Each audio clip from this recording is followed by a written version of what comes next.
know that social media is a threat to democracy and will continue to be unless we actively change course is because the incentives of all of these social media companies are actually to capture as much attention as possible. So if you're Facebook, if you're YouTube, if you're Netflix, if you're Twitter, they're not competing for social media, they're competing for attention. Because the only way to get attention is to figure out what actually activates our animal instincts.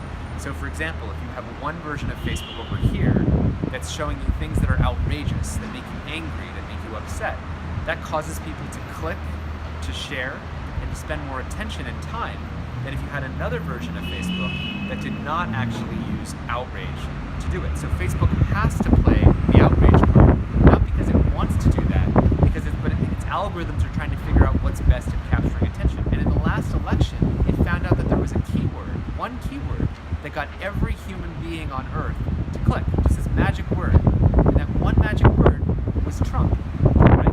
And there was no one inside of the Facebook machine that knew that we should make that keyword the top of the list. It's just that it found that there's this one word that always works at getting people's attention. And the problem is that you only go through about 15 different stories every single time you use Facebook. And so if 2 or 3 of those are Trump, that's, we only have so much attention. So that gets the attention and all of these other things don't get our attention. And so the real issue is that these companies will say, we don't want to be the arbiters of truth. After all, there should be free speech. But they're already the arbiters of human attention. I was a magician as a kid, and the people who are the PhDs and the most intelligent are actually the easiest to do magic tricks on because they're so confident. And it's the thing is, this is not an issue about people being gullible. It's an issue of how our minds really work. If I repeat something to your mind 10 times in a row, by making it show up in a newsfeed 10 times, it's not that you think it's true, it's just that your mind automatically creates an association between those two things. And you don't get to choose whether it creates that association. Repetition is how your mind absorbs information. So you don't have choice about that effect happening on your brain. And when it looks like 100 people agree or who tweet this post or share this post or like this post, it endorses the view of that article. So it says the Pope endorses Donald Trump for president, and it gets 100 likes and it gets 200 shares. Even if it wasn't true, there's an effect that has of building false consensus. So it's not about the ads, it's not about Russia, it's about, this is the definition of how these social media platforms work, is they're starting to shape the way people even make meaning of what is reality. Because it controls the new social norms of what is consensus, what do other people believe, what are other people saying, and that's why it really is the new public square. It's sort of the author of how our shared reality works, which is why it's so important that it's accountable to our interests and to democratic interests.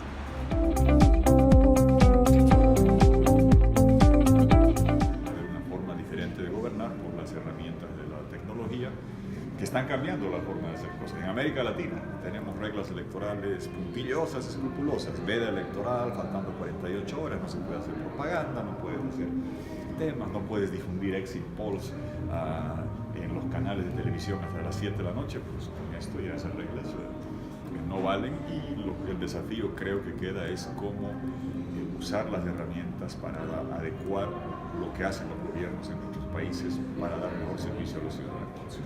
Yo donde voy me colecciono todos los trolls y los bots de Venezuela que me mandan insultos. Tengo una hija que trabaja aquí en Google, tiene varios amigos bastante más inteligentes que yo en este manejo, y ella me sabe limpiar todo eso de un grupo que no hacen más que limpiar, porque si no tendría 10.000 mensajes al día insultándome, y por lo menos no voy a pagar a la empresa telefónica para recibir insultos, no soy masoquista. Entonces hay formas de hacer, pero claro, eso creo que requiere, no sé si es solamente educación y concientización de que estas son herramientas horizontales y podemos conversar, Luis, Jorge y todos, pero lo que no queremos hacer es estar hablando nosotros dos y que haya 5 robots o 5 empleados de una agencia pública de la dictadura de Venezuela y que nosotros estemos conversando como si fueran personas con las que podemos discutir de democracia y libertad, cuando son empleados de proyectos que están mandados a hacer insulto, a penetrar las redes.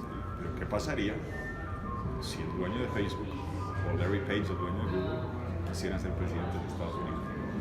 Imagínate tú ser candidato contra Larry Page. Cuando hagas la búsqueda de Google, tú eres su contrincante, vas a aparecer en la primera página de las búsquedas. O o solamente va a aparecer él.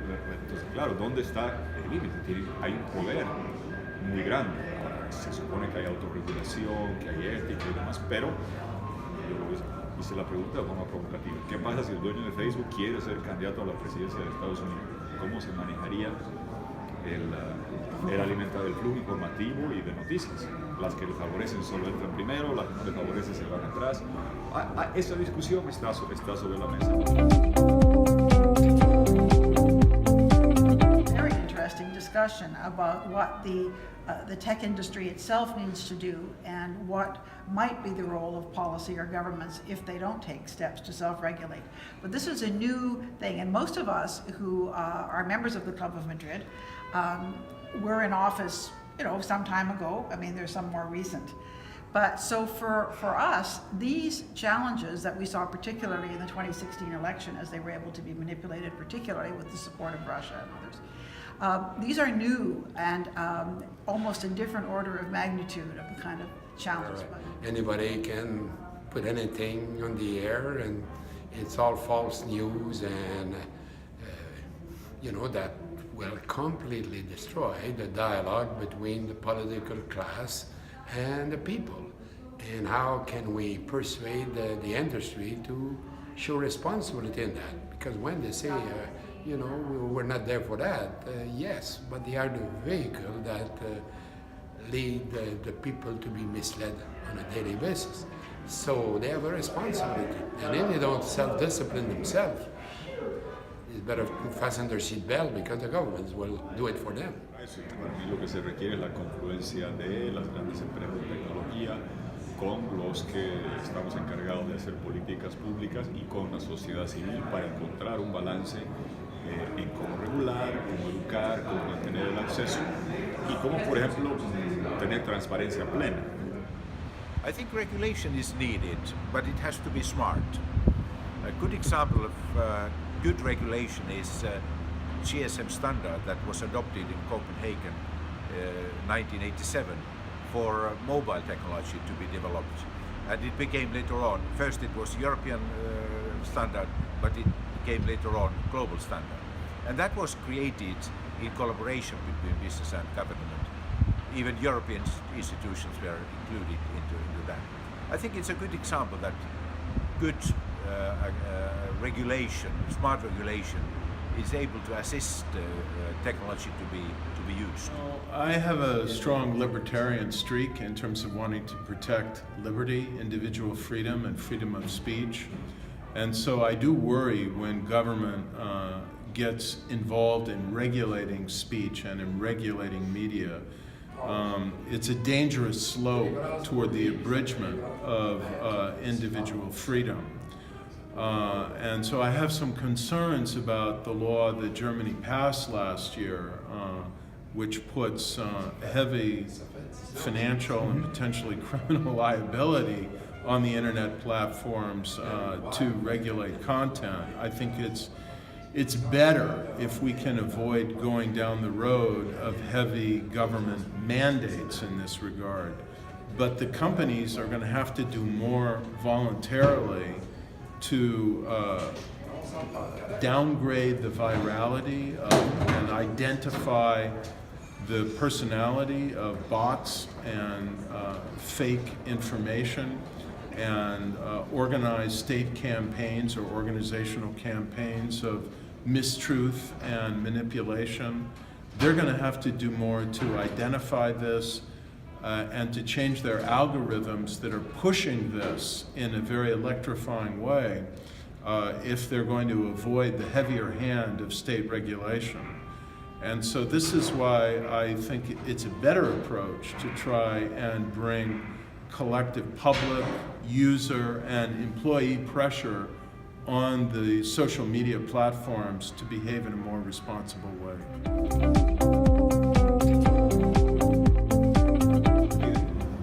Que en otros países, los que luchan por la democracia, donde no se tiene instituciones, prensa libre y todo lo que tiene este maravilloso país desde el punto de vista democrático y de apertura, hay gobiernos autoritarios a los que se está combatiendo con las herramientas de las redes sociales. Y cuidado con decir, para evitar que la redes puedan ser manipuladas por unos cuantos robots rusos, estemos dando el mejor regalo de la vida a dictadores como Maduro, que se muere por cerrar las redes sociales, o a dictadores en África o en el mundo árabe que controlan los medios tradicionales, controlan la televisión, controlan los periódicos, y la única forma para los ciudadanos que quieren una vida diferente en democracia para comunicarse son las redes. Entonces hay que tener cuidado que un afán legítimo, comprensible de ver cómo se hace una regulación de las redes en Estados Unidos termine siendo, para parar la influencia de los rusos, termine siendo el mejor regalo para los amigos de Putin en Venezuela y otros lugares que se mueren por cerrar y controlar las redes sociales. Yeah, this is really one of the big challenges, is that in repressive and authoritarian regimes, social media is one of the great tools to subvert and be able to get new information out that couldn't get out. But in the established Western and open communities, it's a tool to manipulate and psychologically terrorize entire societies. This is very, very hard, and this is one of the real challenges we have to actually face.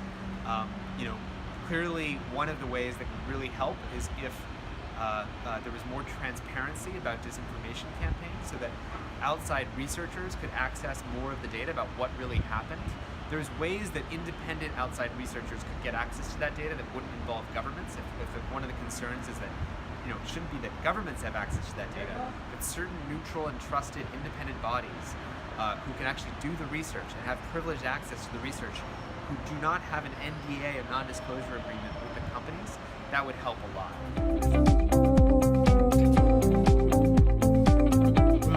We are their consumers, and ultimately, if they don't get our participation and they don't get our data, they will go out of business. So I'd say there's enormous market power among the users and consumers of their products to demand that they be more responsible and do the right thing. It would be much better that it happen through market power. And not only the market power of the users, but in a way the employment market power. This is one of the ideas that was floated in our meeting, of people who don't want to be working for companies that are behaving in deeply socially irresponsible ways. These companies also can't survive without recruiting the best and brightest talent to work for them. And so that talent maybe can mobilize informally, if not formally, and the community of users can mobilize to encourage the talent to demand greater corporate transparency. The biggest agent for change is the attitudes of the employees of these companies, which many people mentioned here today. Because if you are Facebook, you're terrified that you cannot attract and retain the best possible engineering talent. And none of these companies, they think that they're doing evil things. They want to do the right thing. So the more there's public pressure and public authorities talking about this issue and saying, our job should be to heal the public square, to create a shared movie of reality, not to fragment reality into different movies where people don't agree on the same facts. That's, in my mind, job number one, by the way, is that these companies can focus on creating a shared fabric of reality, with a shared sense of facts, which they are in the power to do.